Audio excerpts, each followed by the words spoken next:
Halo guys, gue Vincent.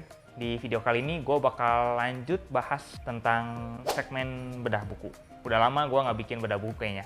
Kalau nggak salah buku terakhir yang gue bahas itu tentang The Psychology of Money. Ya gue lupa juga. Atau How to Win Friends and Influence People ya. Pokoknya udah lumayan lama lah. Jadi di video kali ini gue bakal bahas tentang seorang expert generalis. Kalian pernah dengar istilah ini? Menurut Orit Guidelash, gue nggak tahu cara bacanya gimana, dalam themedium.com, expert generalist adalah seseorang yang memiliki kemampuan dan rasa penasaran untuk menguasai dan mengumpulkan keahlian dalam banyak disiplin, industri, skills, topik, kapabilitas, dan lain-lain. Nah, buku yang bakal gue bahas kali ini adalah tentang bagaimana menjadi seorang expert generalist. Dalam buku How to Be Better at Almost Everything by Pat Flynn. Di sini gue bakal ngebedah satu bab dari buku ini yang berjudul Becoming an Expert Generalist. 5 Key Principles atau 5 prinsip kunci menjadi seorang expert generalist. Prinsip pertama atau cara pertama, skill stacking lebih penting daripada spesialisasi. Sederhananya, lebih baik untuk menjadi lebih baik dalam hampir atau dalam kebanyakan hal daripada menjadi yang terbaik dalam satu hal. Gabungan dari skill-skill ini lebih powerful atau kuat daripada skill-skill individu, bahkan jika skill-skill tersebut tidak sepenuhnya dikembangkan. Dan menurut Pat Flynn, inilah kelebihan atau keuntungan menjadi seorang expert generalist atau seorang generalis. Prinsip atau cara kedua, short-term specialization. Menjadi seorang generalis tidak berarti lu mencoba meningkatkan segalanya sekaligus gitu. Nggak lu, misalnya lu mau belajar tentang satu hal dan lu nggak sekaligus fokus sumber daya lu dan apapun yang lu punya untuk menguasai hal tersebut. Dan dia bilang nggak harus kayak gitu, nggak harus sekaligus jor-joran di satu skill. Good generalists are really just short-term specialists. Dalam hal mereka hanya fokus pada satu atau dua hal pada waktu yang bersamaan.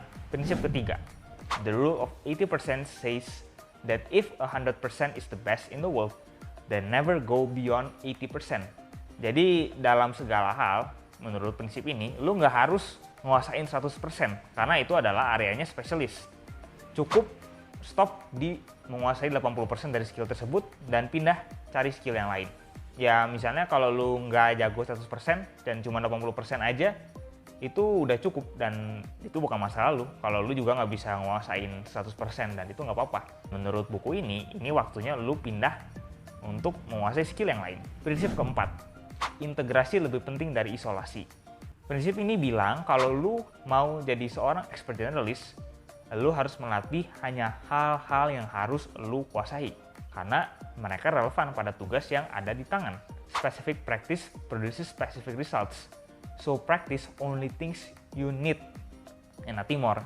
Jadi misalnya lu mau belajar apa ya? Belajar tentang keuangan misalnya. Belajar tentang hal yang lu pengen pelajarin aja, nggak usah semua hal tentang keuangan lu harus tahu. Lu nggak harus belajar ekonomi, lu nggak harus belajar tentang misalnya apa lagi ya? Ya belajar tentang akuntansi, nggak semuanya harus lu pelajarin. Fokus ke apa yang lu pengen pelajarin aja at that moment. Ya tentu aja hal-hal ini bisa banget dan emang iya relate gitu ya. Emang relate gitu, ada hubungannya. Tapi ya untuk mempermudah, fokus pada apa yang mau kalian pelajarin. Dan semoga dengan melakukan hal itu, hidup kalian lebih mudah dan kalian bisa menjadi seorang expert generalist. Prinsip terakhir atau prinsip kelima, repetition and resistance. Terakhir, kalau lu mau menjadi lebih baik dalam suatu bidang, repetisi saja tidak cukup. Jadi lu harus cari cara untuk membuatnya lebih susah buat diri lu. Jadi nggak cukup cuman melakukan sesuatu terus udah aja.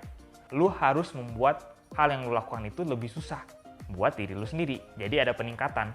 Ya kalau lu cuma ngulang-ngulang aja ya gitu-gitu aja. Tapi kalau lu mau maju ya harus dibuat susah. Ya ibaratnya game harus naik level lah. Nggak stay di level yang sama terus. Oke, sekian bedah buku atau sebenarnya cuma point out 5 prinsip, 5 cara menjadi seorang expert generalist. Komen aja di bawah tentang pendapat kalian tentang buku ini dan apalagi buku yang harus gue bahas. Ya cobalah komen di bawah. Thank you for watching, kita ketemu lagi di video selanjutnya.